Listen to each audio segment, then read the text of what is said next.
And so going forward, we've seen where there's been recapitalization of a lot of these banks because of the underlying asset value disappearing in simple terms. So there's been more injection of capital by governments. How do you see that dynamic, and is that a fix, or does that help, or does it hinder? From an Austrian economic standpoint, how would Austrian economic scholars go through this? That's what some governments try to do in order. Well, we need our banks, so if one of the big banks go bankrupt, that might bring a political eruption, turmoil in society, so we better help them. I think that's false, because they have created a problem, and that's the cause for them going bankrupt.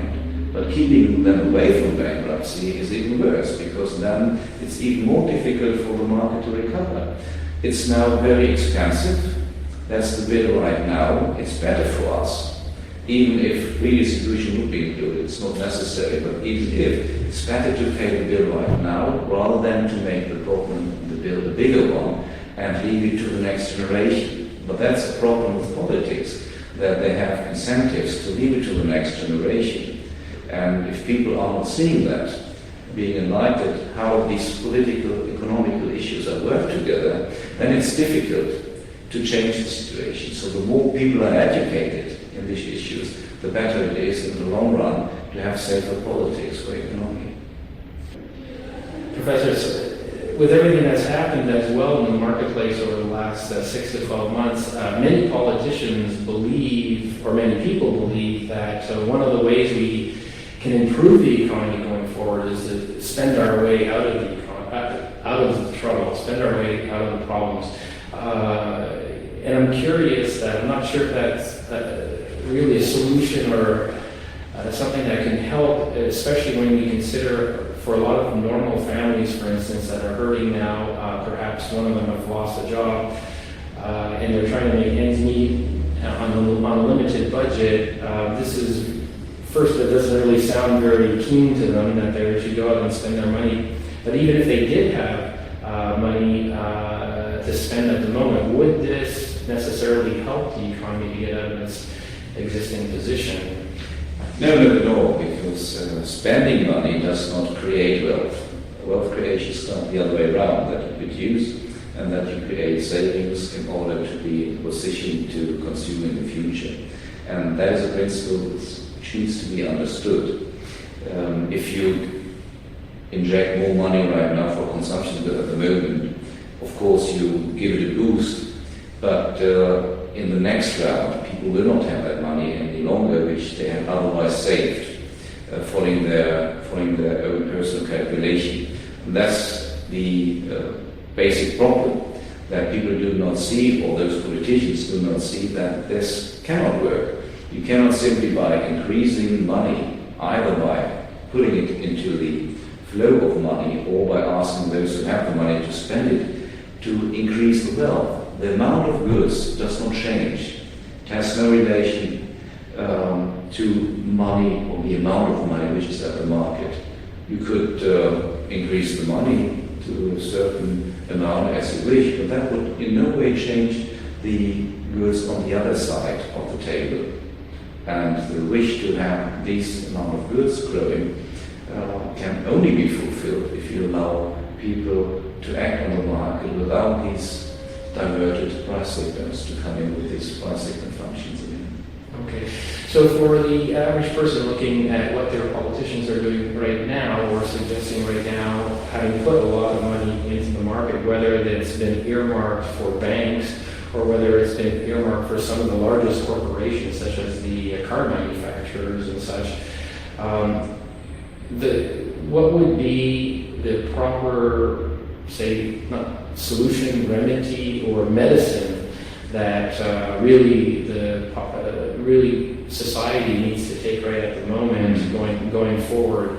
How do we get back to a position that's, say, more economically sustainable than we're presently at, if injecting money into the marketplace is not the correct? The only way to have the market economy in general is to stay out from the perspective of the state. And what they do at the moment is they get deeper in, so it's obvious that this is the wrong direction. So all interventions so far haven't taken place should be taken away again. And you should reduce taxes, you should reduce redistribution, cut down the welfare state. These are the only measurements which would work, say, in a very short period of time. Other steps to be followed would be more complicated. I mentioned just two. Going back to the initial question we had about the amount of money and the situation that the state is the monopolist in that case. We know that the gold standard we had in previous days were much better. It was more immune towards misuse than what we have today with so-called fiat money. Another option would be to denationalize money. I know that both options, going back to the gold standard or even privatize money, as I suggested, are difficult to pursue, especially in times of crisis, so I don't expect these two steps to come in first. The first steps have to be give the market back the frame the market needs in order to produce wealth, and that is the state to stay out. Okay.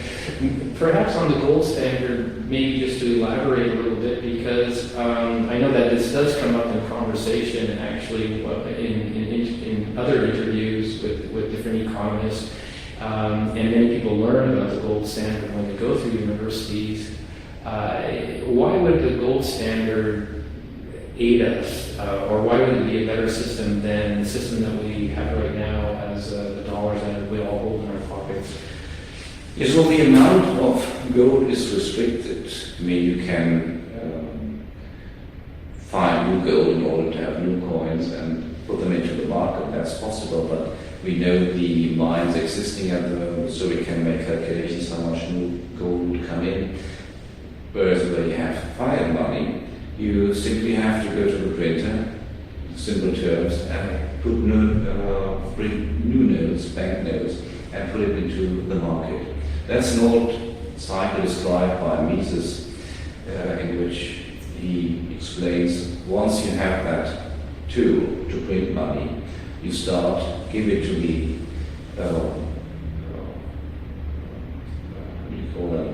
those who are working for the state. They are benefiting first from civil servants, exactly. Public servants. Yeah, they get the money first, and so they do not notice the inflation because it's not visible on the market. But as more money is standing vis-a-vis the same amount of goods, that will bring about the withholding of the goods become more expensive, though you start with inflation right away. And there's a lesser risk, we'll put it this way, with the gold standard, much lesser. You might have other reasons for inflation, but not this artificial one. The artificial inflation is the most important one, and this is another lesson we can get from Oxford economics, and it's explained so easily by Mises, everybody can follow it. Right. His recipe on that point.